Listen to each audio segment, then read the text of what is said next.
good Monday, January 31st. I'm Molly and this is Rocket Boom. If you are in Egypt without an E, you may be out of internet. That's the talk of the internet, but in other contexts, older generations should know saying Egypt is considered derogatory. In an unprecedented move, Egypt put on the kill switch, causing almost no internet traffic to get by. IP nerds speculate a call was made to the four main internet service providers, which account for over 95% of all traffic, at 22:34 GMT on Thursday, to reroute the traffic to dead addresses.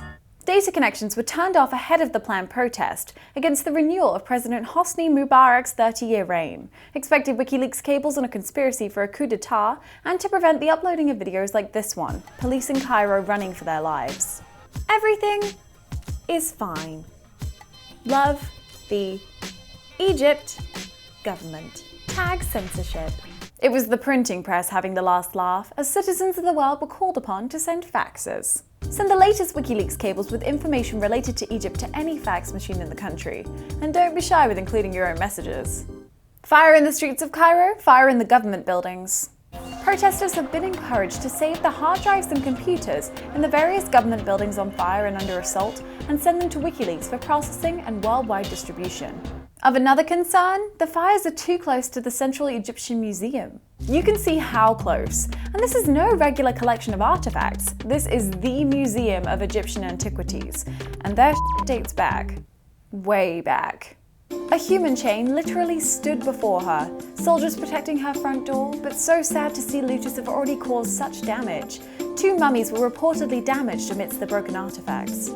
After hours, curfews are being broken.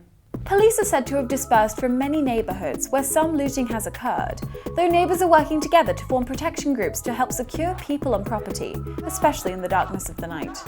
In the US, teen vows to defy curfew in solidarity with Egyptians, expected to wreak havoc as usual. In Washington, the Obama administration is publicly wailing on the 83-year-old Mubarak, calling for stronger measures to control the unrest.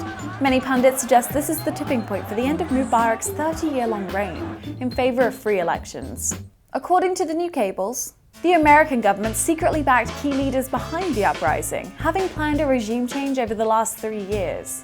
Now, after dissolving his cabinet, Mubarak appointed intelligence chief Omar Suleiman as vice president, a leader said to be in good standing to run the military and perhaps even rule, though the Egyptian people may not stop short of free elections, and probably no one is expecting Mubarak's son to take over, next in line as intended heir to the seat, Gamal Mubarak. Bummer for Gamal, but I mean, the guy fled for his own safety to Great Britain. What do you expect? He's probably dining at the Ivy, and you can't run Egypt from there. And on Fox News, the word on the street is that the news organisation has misplaced Egypt altogether, as seen from this screen grab showing Egypt between Syria and Iran. When you try to take away people's maps or take away their right to communicate by shutting down the internet and not listening to what they have to say, you're going to wind up with some big problems. It's worth mentioning something JFK and I always used to say: those who make peaceful revolution impossible will make violent revolution inevitable.